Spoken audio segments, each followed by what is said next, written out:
కమాన్. ఎటువంటి పరిస్థితుల్లో ఉన్నదని వదిలిపెట్టకూడదు. లేదు సార్, వదలను సార్. ప్రలోభాలకు అసలు లొంగకూడదు. అస్సలు సార్. బెల్లి కొట్టండి. సినిమా తీస్తాడా? రాకేష్ అంటే మీరేనా? We are from income tax department. Income tax department. నడవండి సార్. ఎవరు సార్ మీరు? వస్తున్నామయ్యా, ఎందుకు తొందరపడతావు? ఇన్కమ్ చెప్తాను ట్యాక్స్ కదా. డిపార్ట్మెంట్. సార్ మాలేసుకున్నావు. Income tax department. Yes yes. మా ఇంటికి ఏంటి సార్, నాకు అర్థం కాదు. సార్. ఫోన్లు తీసుకోండి సార్. సార్ అది కాదు సార్, ఒక నిమిషం సార్. ఫోన్ ఏయ్. తీసుకోండి. ఒక నిమిషం సార్. అరే ఇంట్లో వాళ్ళందరినీ పిలవండి. ఒక నిమిషం సార్. అరే ఆగండి సార్. అరే ఇంట్లో వాళ్ళందరినీ పిలవండి. మిస్టర్, మర్యాదగా మాకు సహకరించాలి, సార్ అది కాదు సార్. లేదంటే చూడండి, పోలీసులు రాకేష్ గారు. పిలుస్తా. సార్ ఒక నిమిషం సార్, ప్లీజ్ సార్. మేము చెప్పినట్టు వింటే మీరు హ్యాపీగా ఉంటారు, లేదంటే మీరు ఇబ్బంది పడతారు. ఇంట్లో వాళ్ళందరినీ పిలవండి. అది కాదు సార్. ఏంటి మీరు సార్? ఫస్ట్ చెప్పింది ఇంట్లో వాళ్ళని చేయవయ్యా. పిలవండి. అది కాదు సార్. ఇది- రాకేష్, సార్, సార్ కెమెరా లేదు సార్, నాకు అర్థం కాదు సార్. మీకే చెప్తుంది. సార్ అది కాదు సార్. సార్ ఒక్క నిమిషం మిస్టర్. సార్. సార్ ఒక్క గుప్తా నిమిషం. పోలీసులు రాకేష్. పిలువు. నువ్వు సార్ ఒక్క నిమిషం సార్. అలా కదండి. గుప్తా ఆయన్ని పచ్చినాడు ఏందయ్యా? పోలీసులు పిలువు. సార్ పోలీసులు ఏంటి సార్? మరి మర్యాదగా మాకు సహకరించు. పిలవండి ఇంట్లో వాళ్ళందరినీ. కమాన్, ఇంట్లో వాళ్ళు పిలిచి అక్కడ కూర్చో. సార్ సార్ పిలవండి. పిలవండి. కమాన్, ఇల్లంతా సోదా చేయండి. ఒక్క నిమిషం సార్, ప్లీజ్ సార్. వినండి ముందు సార్. మీరు ఇంట్లో వాళ్ళని పిలవండి. మీరు కూర్చోండి సార్, ప్లీజ్. మేము కూర్చుంటాం, ముందు పిలవండి. పిలుస్తాను సార్, మీరు కూర్చోండి ప్లీజ్. మీరు ఎస్, కూర్చోండి సార్, ఎస్. ప్లీజ్. అతను ఏదో అడుగుతున్నాడు, సార్, ప్లీజ్. కూర్చో. పిలవండి ఫస్ట్ పిలవండి. Sir please sir. కూర్చోండి సార్, పిలుస్తాను. మేము కూర్చుంటాం, మీరు పిలవండి సార్. సార్ ఏంటి సార్ ఇదంతా, నాకు అర్థం కావట్లేదు. ఎవరు సార్ మీరంతా? సార్ పేరు శర్మ గారు, ఇన్కమ్ ట్యాక్స్ అసిస్టెంట్ కమిషనర్. నా పేరు గుప్తా, నేను ఆయన అసిస్టెంట్. సార్ సార్ సార్, నా ఫోన్ తీసుకున్నారు, కొంచెం ఏమని చెప్పండి సార్. ఫోన్లు ఇస్తాం. తాకూడదు. ఫోన్లు ఇస్తాం. సార్ ఏంటి సార్ ఆ కెమెరా ఏంటి సార్, నాకు అర్థం కాదు. మిగతా వాళ్ళందరినీ పిలవండి సార్ దయచేసి. ప్లీజ్ సార్, నేను ఏదో మీరు కూర్చోండి సార్, నేను పిలుస్తాను. మీరు కూర్చోండి, కూర్చోండి ప్లీజ్. ప్లీజ్ కూర్చోండి సార్. ఏంటండి ఇంట్లో వాళ్ళని పిలవమన్నాను కదా, ఇంకా రాలేదేంటి? సార్ పిలుస్తాను సార్. సార్ నాకు సార్, నాకు ఫోన్ ఒకటి. సుజీ, సుజీ.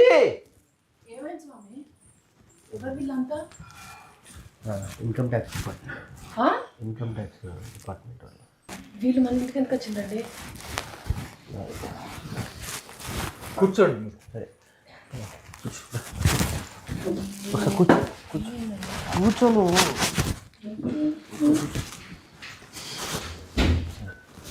చెప్పండి. ఇంట్లో ఇంకెవరున్నారు? మా అమ్మ పాపని చూసుకుంటూ ఉంది సార్. ఓకే సార్ నా మీద రావడం ఏంటి సార్, నేను పెద్ద ఇదేం కాదు కదా సార్. సార్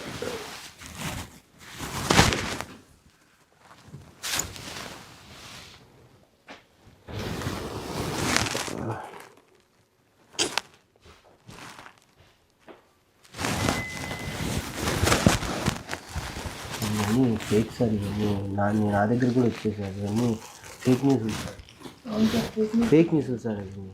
నీకు సినిమా తీయడానికి డబ్బులు ఎక్కడి నుంచి వచ్చాయి? అదే సార్, బేసికల్లీ నేను మిమిక్రీ ఆర్టిస్ట్ అని మీకు ఇందాక చెప్పాను కదా సార్. నాకు అందరూ పరిచయం, ప్రపంచ దేశాల్లో అందరూ దేశాలు తిరిగాను. సో అందరినీ సినిమా చేసి రాసుకున్నానండి, నేను సినిమా చేస్తున్నాను, కొంచెం మీ అందరూ కూడా హెల్ప్ చేయండి సార్ దయచేసి ప్లీజ్ అంటే అందరూ కొంతమంది కథ విన్నారు, కొంతమంది కథ వినకుండానే నాకు హెల్ప్ చేశారు సార్. చాలామంది హెల్ప్ చేశారు సార్, లేకపోతే నేను ఒక్కడిని నేను ఈ సినిమా చేసి ఇక్కడ వరకు, ఈ స్థాయి వరకు తీసుకురాలేను సార్. ఈ సినిమా తీయమని ఎవరిని నిన్ను ప్రోత్సహించారా? అంటే మీరు అనేది నాకు అర్థం కావట్లేదు. నేను ప్రోత్సాహం అంటే ఏం లేదు సార్, నా వైఫ్ ప్రోత్సాహం తప్ప నాకు ఇప్పటివరకు ఇది సార్. తనే బాగా ప్రోత్సహించింది, బ్యాగ్ నుంచి నన్ను చేయమని చెప్పింది సార్. ఫస్ట్ ఏ రోజైతే సినిమా స్టార్ట్ అయిందో అప్పటి నుంచి లాస్ట్ వరకు మా ఆవిడే నన్ను బాగా ప్రోత్సహించింది సార్. ఈ సినిమా వెనక ఏ పార్టీ లేదంటావా? పార్టీ సార్, సార్ ఏదో హ్యాపీగా సినిమా బాగా వెళ్తుంది, బాగా సక్సెస్ మీట్ పార్టీ పెట్టుకునే టైంలో వచ్చి మీరు ఏ పార్టీ లేదంటారు. లేదు సార్, ఒక అభిమాని కథ సార్ ఇది. బేసికల్లీ మీకు అర్థం కావట్లేదు సార్. బేసికల్లీ ఒక్కొక్కరికి ఒక ఫ్యాన్ ఉంటారు సార్. చిరంజీవికి ఒక ఫ్యాన్ ఉంటారు, మహేష్ బాబు గారికి ఒక ఫ్యాన్ ఉంటారు, ప్రభాస్ గారికి ఒక ఫ్యాన్ ఉంటారు. అట్లా ఒక ఫ్యాన్ కథ తప్ప ఇది ఏ పార్టీకి సంబంధించింది కాదు సార్. బేసికల్లీ ఎవరైనా ఒక ఉద్యమం నుంచి వచ్చినప్పుడు కానీ, లేకపోతే ఏదైనా ప్రభావితం అవ్వచ్చు, ఆ ప్రభావితమైనటువంటి ఒక వ్యక్తి యొక్క పర్సనల్ కథనే ఇది నేను సినిమాగా తీయటం జరిగింది సార్. అంతే తప్ప నేనేమి పెద్ద ఫస్ట్ నుంచి నాకు కేసీఆర్ గారు అంటే ఇష్టం, కేసీఆర్ గారి అభిమానిని, తెలంగాణ తీసుకొచ్చిన వ్యక్తిగా ఈరోజు అందరం ఒక తెలంగాణ కళాకారుడిగా ఈరోజు డెవలప్ అయిందంటే ఓన్లీ బికాస్ ఆఫ్ కేసీఆర్ కదా సార్. ఆ అభిమానాన్ని నేను నరనరాల్లో పెట్టుకొని నేను ఈ సినిమా చేయడం జరిగింది తప్ప నేను అసలు ఏ పార్టీకి లేదు సార్, ఏ పార్టీ మమ్మల్ని ఏం ప్రోత్సహించలేదు సార్.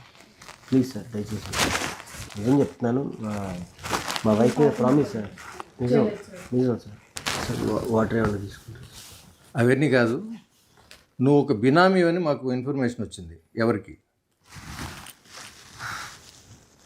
నేను బినామీ ఏంటి సార్, ఎప్పుడు బియ్యం అప్పుడు తెచ్చుకుంటాను.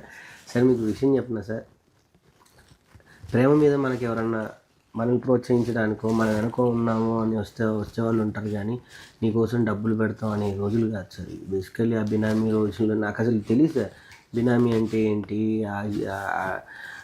నాకు మిమిక్రీ షోలకి లేకపోతే నా స్టేజ్ షోలకి ఈవెంట్లకు వచ్చే డబ్బులే నేను అవి చేసి ఇల్లు కట్టుకున్నాను సార్ నా కష్టంగా. కానీ నేను ఎవరికి అసలు బినామీ కాదు సార్. అసలు ఆ వర్డే నాకు తెలియదు సార్. నాకు నన్ను ఎందుకు బినామీ పెడతారు సార్? నాకు ఏముందని సార్, నాకు పెద్ద ఫ్యామిలీయా లేకపోతే నా ఇదా? మేము ఉండేదే నలుగురం సార్ ఇంట్లో. బినామీ అన్న పెద్ద పదం దయచేసి వాడకండి సార్, ప్లీజ్ సార్. నీకున్న ఆస్తులు ఏంటి? ఆ డాక్యుమెంట్స్ అన్నీ పట్టుకురండి. సార్ మీకు అర్థం కావట్లేదు సార్, డాక్యుమెంట్స్ పేపర్స్ అవి ఉంటే నిజంగా లేవు సార్. అవి బ్యాంక్లో పెట్టి కొన్ని ఇంటికి అయితే కూడా బ్యాంక్లోనే పెట్టింది సార్, ఇంట్లో ఏం లేవు సార్. బ్యాంక్లో పెట్టి కొంచెం డబ్బు అవసరం ఉంటే సినిమా మధ్యలో కొంచెం ఫైనాన్షియల్గా ఇబ్బంది అయితే సార్ కొన్ని బ్యాంక్లో పెట్టేసి డబ్బులు తీసుకొని వచ్చాను సార్. కాగితాలు ఏం లేవు సార్. నాకున్నది ఒకటి ఇల్లు సార్. రోజే గారు మీకు ఎంత ఇచ్చారు, ఏమి ఇచ్చారు? రోజా గారు సార్. హరీష్ రావు గారు ఎంత ఇచ్చారు, ఏమి ఇచ్చారు చెప్పండి సార్. అదే సార్ నేను చెప్పబోతుంది. మన మీద ప్రేమగా ఎవరైనా వచ్చి నన్ను ప్రోత్సహించడానికి వస్తే వాళ్ళకి ఏమైనా ఇచ్చినట్టేనా సార్?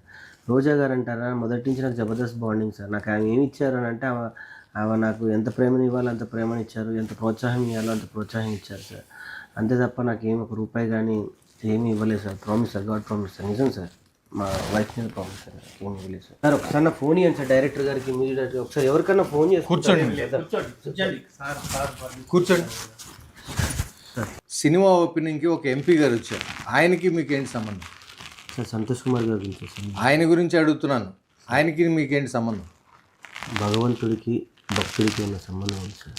అగరబత్తి కాలిపోతావు, తర్వాత ఆరిపోతావు.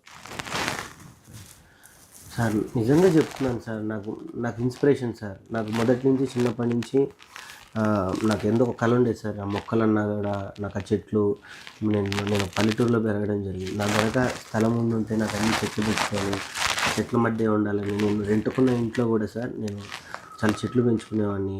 నేను చెట్లకి నేను పేరు పెట్టుకునేవాడిని సార్. నా పాత స్నేహితులు కానీ పాత మిత్రులు కానీ మీరు ఎవరైనా చెప్తారు సార్, నేను చెట్లు ఉంటాయి సార్, నేను చెట్లకి పేర్లు ఎక్కువ పెట్టుకుంటూ ఉంటాను. నా స్నేహితులు ఎవరైనా మీరు అడిగితే వాళ్ళు చెప్తారు సార్. నాకు అట్లా మనకి ఏదైనా ఇష్టం వచ్చి ఇంకొక వాళ్ళకి అదే ఇష్టం అయితే మనం చాలా దగ్గర అవుతాం సార్. ఒకళ్ళ సిమిలర్ థాట్స్ ఉంటాయి. అట్లా మొదటి నుంచి సంతోష్ కుమార్ గారు కూడా గ్రీన్ ఇండియా ఛాలెంజ్ అని ఒక అద్భుతమైన కార్యక్రమం చేసేవారు సార్, మొక్కలు నాటడం అనేది. నేను ఆ పార్ట్ ఆఫ్ నేను కూడా అందులో పాల్గొంటూ ఉంటే అలా పరిచయం అయిపోయి నేను అన్నకి బాగా దగ్గర అవ్వటం.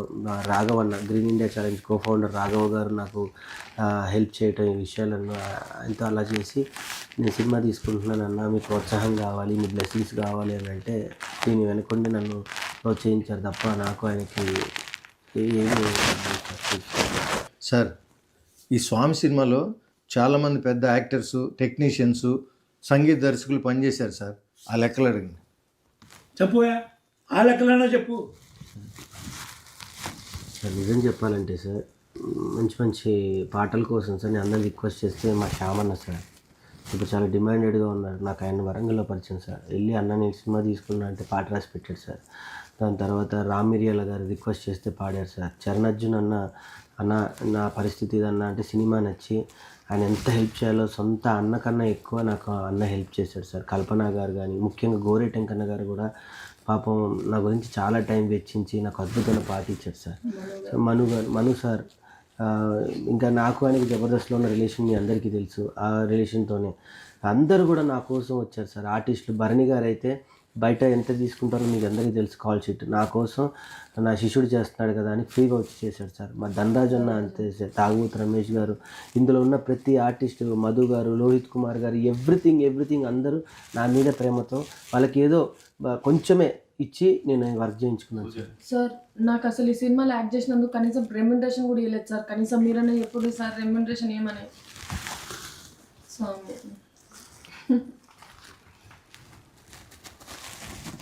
అందరినీ రిక్వెస్ట్ చేసుకొని కాల్ పట్టుకొని నేను వర్క్ చేసుకున్నాను సార్. ప్లీజ్ సార్ అర్థం చేసుకోండి సార్. బినామీ కాదంటున్నావు, ఆస్తులు లేవంటున్నావు, డబ్బులు ఎవరికి ఇవ్వలేదంటున్నావు, ఏదో తేడా పడుతుందా? రెడ్డి గారు ఒకసారి ఇంటిని చెక్ చేయండి. సార్ సార్ అది కాదు సార్ నా కూర్చో మిస్టర్, కూర్చో.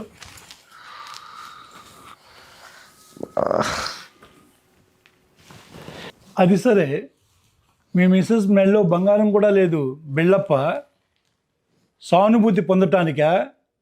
నాటకాలు ఆడుతున్నారా? ఎవరు నమ్మించడానికి? సార్ ఎక్కడున్నది సార్? ఉన్నదంతా తీసుకుపోయి బ్యాంక్లో పెట్టింది సార్. జర మీరన్నా చెప్పుండ్రి సార్, తొందరగా తీసుకురమ్మని చెప్పి. లేదు సార్, సినిమా కోసం మొత్తం బ్యాంక్లో పెట్టిండు. సుజాత తెస్తాను కదా, సినిమా హిట్ అయింది కదా, డబ్బులు వస్తాయి కదా, తెస్తాను. ఆగు సుజాత, ఆగు, నేను మాట్లాడుతున్నా. ఇన్కమ్ ట్యాక్స్ డిపార్ట్మెంట్ అది, అర్థమైందా? ఉంటాయి కొన్ని మాట్లాడే విధానం ఒకటి ఉంటుంది సుజాత. Please cool. నీ బంగారం యాడికి పోదు, నీ బంగారం మళ్ళీ ఈ బంగారానికే ఇస్తా, అర్థమైందా? ఓకే సార్, అదే చెప్పాను కదా సార్, సినిమా కొంచెం అనుకున్న బడ్జెట్ కన్నా కొంచెం క్వాలిటీ కోసం కానీ కొంచెం ల్యాబ్లో కానీ కొంచెం టైం ఎక్కువైంది సార్. 1 year పీరియడ్, అంటే సినిమా స్టార్ట్ అయ్యి ఎండ్ వచ్చేంతవరకు 1 year అయింది సార్. దానికి సంబంధించి స్టోరేజ్ కానీ ల్యాబ్ నుంచి ఎక్కువ డబ్బులు కట్టాల్సి వచ్చింది సార్. అందుకే కొంచెం తను రిక్వెస్ట్ చేసి వేరే వాళ్ళ దగ్గర డబ్బులు అడిగేసి అడిగి కొంచెం గోల్డ్ కూడా పెట్టి చేయడం జరిగింది సార్. అంతేగాని డ్రామాలు కాదు, యాక్టింగ్ కాదు సార్, సానుభూతి అంతకన్నా కాదు సార్. ప్లీజ్, మేము సినిమా సక్సెస్ అయ్యి హిట్ అయినన్న ఆనందాన్ని కూడా మేము ఎంజాయ్ చేయట్లేదు సార్. నా అలాంటి వ్యక్తి సినిమా తీయడమే ఎక్కువ సార్. అలాంటిది రిలీజ్ చేసి థియేటర్లోకి వెళ్ళింది సార్. చిన్న సినిమాలకి ఒకరోజు హాఫ్ డేలోనే సినిమాలు తీసేస్తున్నారు సార్. అలాంటి నా సినిమాకి ఇప్పుడు థియేటర్లు పెరుగుతున్నాయి సార్, రోజుకి పెరుగుతున్నాయి. ఈరోజు 25 థియేటర్స్ పెరిగాయి సార్. ఆ హ్యాపీనెస్లో ఉన్నాను సార్. డబ్బు అంటారా, ఇంకా ఆడుతుంటే జనాలు ఆశీర్వదిస్తూ ఉంటే ఇంకా డబ్బులు వస్తూనే ఉంటాయి సార్ మాకు. డెఫినెట్గా తొందరలో ఇది మీరు అన్నట్టుగానే నా సినిమా హిట్ అయింది కాబట్టి డబ్బులు డెఫినెట్గా వస్తాయి కాబట్టి, థియేటర్లు రోజుకి పెరుగుతున్నాయి కాబట్టి, మీరు ఆ డబ్బు వచ్చిన తర్వాత మా మీద రైడ్ చేస్తే ఆ లెక్కలు పక్కాగా ఎంత ఉన్నాయో ఏంటో నేను డెఫినెట్గా చెప్తాను సార్. కానీ సంతోషం కూడా లేకుండా మీరు ఇట్లా వచ్చి కూర్చుంటే మాకు, నేను నిజంగా చెప్పాలి అంటే సినిమా హిట్ అయిందన్న దాన్ని కూడా మేము ఎంజాయ్ చేయట్లేదు సార్. ఇంకా సినిమాకి జనాల్లోకి ఎలా తీసుకెళ్ళాలి, థియేటర్ వాళ్ళే మాకు ఫోన్ చేస్తున్నారు, దీన్ని ఇంకా ఆడిస్తాము, దీన్ని నడిపిస్తాము, నీ వెనక మేము ఉన్నాము, నీ కష్టాన్ని వెనక మేము తోడుగా ఉంటామని. వాళ్ళకి చాలా పెద్ద విషయం సార్. నిజంగా ఇది నేను తీసేటప్పుడు ఇది నా సినిమా అయింది సార్. కానీ ఇప్పుడు మొత్తం తెలంగాణ ప్రజలు కానీ తెలుగు ప్రజలు అందరూ ఓన్ చేసేసుకున్నారు సార్.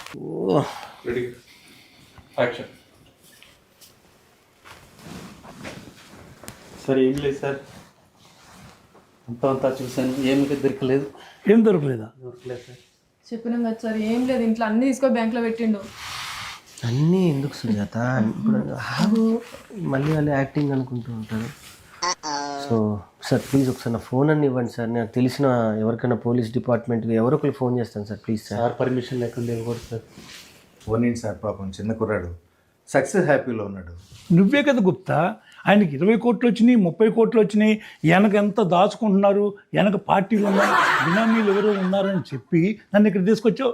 అంటే సార్ అది ఫేక్ వీడియో అని తెలియక. ఏది ఫేకో ఏది కరెక్టో తెలుసుకొని మాట్లాడాలయ్యా. ఇష్టం వచ్చినట్టు మాట్లాడి ఇలాంటి మంచి వాళ్ళని ఇబ్బంది పెడతావేంటయ్యా? స్వామి, నీ సక్సెస్ మీట్కి మమ్మల్ని కూడా పిలుస్తావు కదా. ఇంకేమున్నాయి అమ్మటానికి, అన్ని తీసుకొని బ్యాంక్లో పెట్టిండు. సుజాత సక్సెస్ మీట్ కూడా మనం ఎందుకు సుజాత, సక్సెస్ మీట్ కూడా లేవు కదా పైసలు. సక్సెస్ మీట్కి బ్యాంకులో ఉన్నవి ఇంటికి తెచ్చుకుంటాం, డబ్బులు వస్తున్నాయి కదా. మళ్ళీ ఇప్పుడు సక్సెస్ మీట్కి ఇన్ని డబ్బులు వచ్చినాయి అన్ని డబ్బులు వచ్చినాయి అనుకో, రాకేష్ సినిమాకి 6 కోట్లు వచ్చినాయి 7 కోట్లు వచ్చినాయి అని చెప్పి మళ్ళీ న్యూస్ వేస్తారు. అదొక ఫేక్ న్యూస్ అవుతుంది, అర్థమైందా? నా గాజులు అమ్మవు కదా. నీకు ఈ 2 చేతి గాజులు నీకు తెస్తాను సుజాత, ప్లీజ్. మరి సక్సెస్ మీట్కి డబ్బులు ఎక్కడి? ఇంత పెద్ద సినిమాని మేనేజ్ చేసి తీసినోడిని కదా సక్సెస్ మీట్ ఎలా చేయాలో నాకు తెలీదా సార్? ఇంకేం success meet sir? Success meet కూడా ఎంజాయ్ చేయలేకపోతున్నాను సార్. సక్సెస్ మీట్ చేయాలన్నా కూడా డబ్బులు కావాలి సార్. అంత బాధపడబాకు, మేమున్నాం మీకు అండగా. నీ ఫోన్పే నెంబర్ చెప్పు. ఏంటి సార్? ఫోన్ ఇవే. సార్ 25,000 పంపించాను, చూసుకో. అవును గుప్తా, బెల్లం కొట్టిన ఇలాగ అలా నిలబడకపోతే కూర్చోకపోతే ఆయన కూడా నువ్వు ఏదో డబ్బులు ఇయ్యి. సార్ ఆ, పిల్లికి బిచ్చం పెట్టిన వాళ్ళు మీరే 25,000 ఇస్తే నేను ఇయ్యనా సార్? ఇస్తా ఏందో. సార్. ఏందోనే. సార్ నాకు ఒకేసారి కొట్టకండి సార్. మళ్ళీ మా సీఏ ఇన్ని డబ్బులు ఎక్కడ ఇవ్వండి, మళ్ళీ ఆయన ఇన్కమ్ ట్యాక్స్ని పంపిస్తాడు. మా సుజాత నెంబర్ చెప్తాను. నీ నెంబర్ చెప్పమ్మా. అది దాన్ని చేయండి సార్. 30,000 కొట్టాను సార్. Good good. ప్రెస్ మీట్కి మన డబ్బులు మనకు వచ్చినాయి చాలు, దేవుడి